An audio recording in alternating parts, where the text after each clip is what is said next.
जो हाथ में सिगरेट लेकर बाजारों में सिगरेट पीते हुए बॉम्बे की सड़कों पर एक माँ जा रही है, वो क्या अपने बच्चे को डायरेक्शन दे सकती है लाइफ में?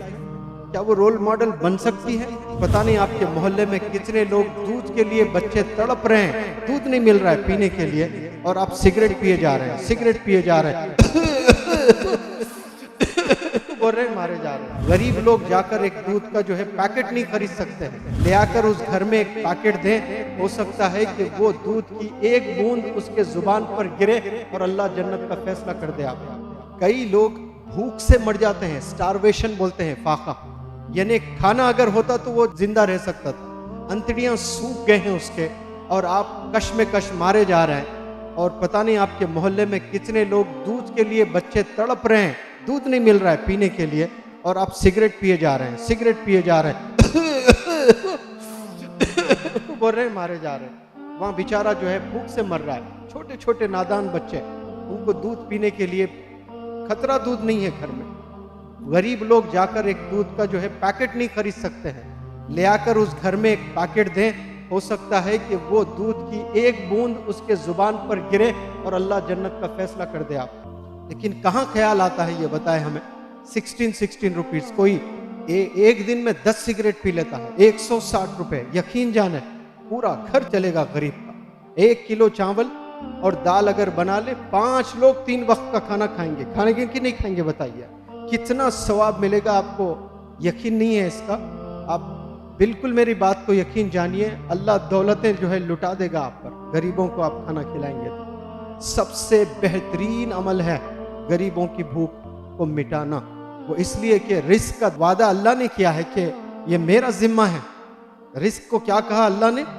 रिस्क बांटने का ये जिम्मा मेरा है। काले पहाड़ पे काली चुमटी को भी खाना मैं खिलाता हूँ, पहाड़ों के सुरंगों में जो जानवर कीड़े पतंगे हैं उनका भी रिस्क मैं देता हूँ।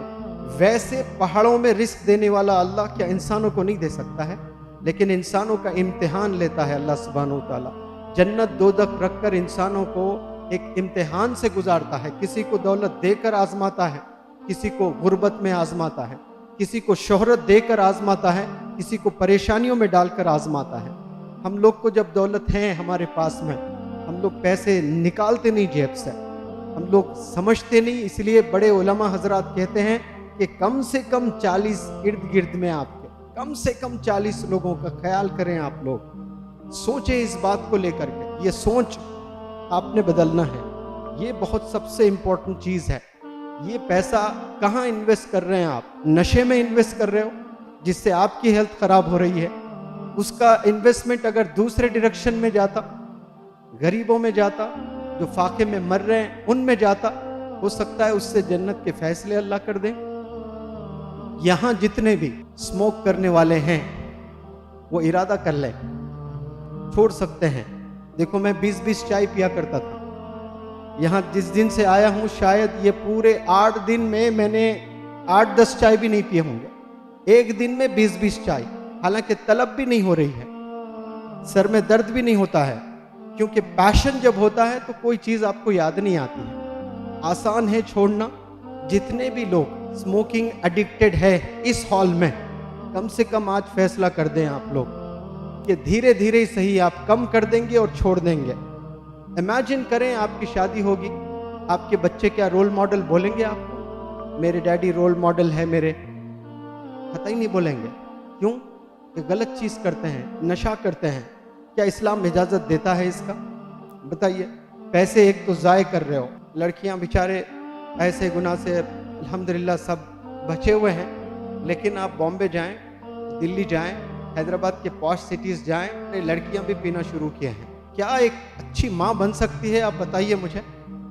जो गंदे कपड़े पहनकर, जो हाथ में सिगरेट लेकर बाज़ारों में सिगरेट पीते हुए बॉम्बे की सड़कों पर एक माँ जा रही है, वो क्या अपने बच्चे को डायरेक्शन दे सकती है लाइफ में? क्या वो रोल मॉडल बन सकती है? कितना प्यारा इस्लाम है, कैसे हमें सिखाया है।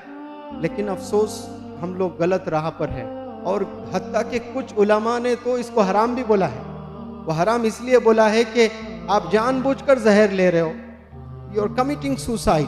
क्या बोल रहे हैं? You are committing suicide. जानबूझकर, पता है कि इंजूरियस टू हेल्थ, शराब पीने से जो है गुर्दे खराब हो जाते हैं, फिर भी आप पिए जा रहे हैं। आज देखें हमारे मोहल्ले में कितने मुसलमान लोग शराब पीते हैं, 40 दिन तक कबूल नहीं होती है, नमाज उल्मा कहते हैं, ब्लड में रह जाता है वो शराब। ये टीचिंग्स हमें देना है। मेरे लेक्चर्स अटेंड करने के बाद बच्चियां जाकर अपने वालिदैन को बहुत प्यारे अंदाज में समझाएं।